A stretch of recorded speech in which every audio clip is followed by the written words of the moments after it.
What's up, everyone? Welcome to the video. Today we're going to take a look at how to change the engine air filter in a 2023 Toyota Corolla. This Corolla has the 2.0 liter four-cylinder motor, and I'll put a link in the description box of this video to where you can find these replacement engine air filters if you're in need.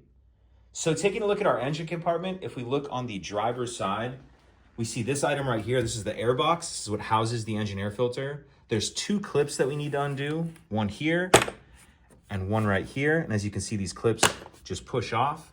Once we get those two clips undone, I'm gonna take the top of this housing and slide it just a little bit this way or to the driver's side. And then it will pick up like this. And we can reach in here and pull out the engine air filter. And once we get our old filter out, it's a good idea to grab a rag or even like a shop vac and clean out this air box as good as you can.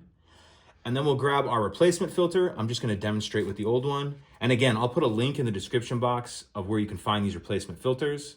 But it will go in this orientation with this rubber piece on the top.